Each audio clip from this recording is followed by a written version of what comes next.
Είναι Αθηναϊκό κλαμπ. Χριστοδούλου Δημήτρης από την Πάτρα. Δημακόπουλος Παναγιώτης από Πάτρα. Μαρνέζος Δημήτρης. Αθηναϊκό κλαμπ. Τσιγκούνης Κωνσταντίνος Πάτρα. Κοσμόπουλος Δημήτριος Πάτρα. Τετράδης Γιώργος Πάτρα. Μπιζόπουλος Αλέξανδρος από το κλαμπ Θεσσαλονίκης. Ρούσης Γεώργιος, Αθηναϊκό κλαμπ. Μαρσέλος Γιώργος, Ουδέτερος. Παπαλεξόπουλος Γιώργος από την Πάτρα. Παρασκευάς Ιωαννής από το Αθηναϊκό κλαμπ. Βαντόρος Σπύρος, Ουδέτερος. Ακόμα. Είμαστε λίγο ανεξάρτητοι. Χιώτης Άρης από το κλαμπ Μέγας Αλέξανδρος Μπέλλας. Αδαμάκης Γρηγόριος από το Αθηναϊκό κλαμπ. Τρυπανανωστόπουλος Γιώργος από την Πάτρα. Σαρίωβας Γιώργος από την Μπέλλα. Κωνσταντίνου Κώστας από το Αθηναϊκό κλαμπ. Μοσκόβος Δημήτριος από το Αθηναϊκό κλαμπ. Κουγατσάς Δημήτριος Αθηναϊκό κλαμπ. Τσόντρας Μανώλης Αθηναϊκό κλαμπ.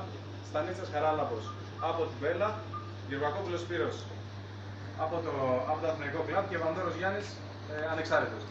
Ευχαριστούμε όλοι που συμμετείχατε. Εμείς χαρήκαμε πάρα πολύ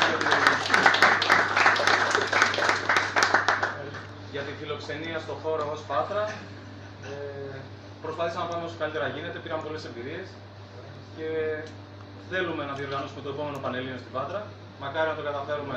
Έχουμε έτσι κι αλλιώς θα κάνουμε το Πάτρας το Πάτρας Battles 2017. Αν συμφωνήσουν και τα υπόλοιπα κλαμπ, μπορεί να είναι και το Πανελλήνιο πριν το Παγκόσμιο. Και οπότε να σας δούμε κάτω. Και μετά και το Παγκόσμιο θα πει ο Γρηγόρης μετά. Λοιπόν, ως κλαμπ συμμετείχαν της Αθήνας, το Αθηναϊκό, γιατί είχαν πάνω από 3 μέλη, της Μπέλλας, που ήταν ακριβώς 3, και της Πάτρας, που ήμασταν 7. Στην τρίτη θέση ήταν η Πάτρα με 81 πόντους.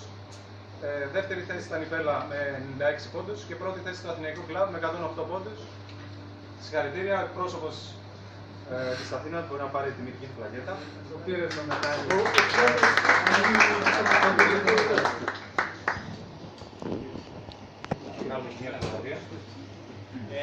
Οι τρεις πρώτοι Σπύρος.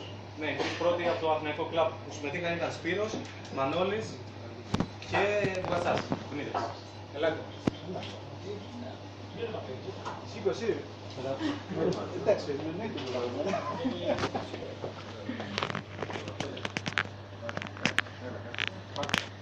το εσύ.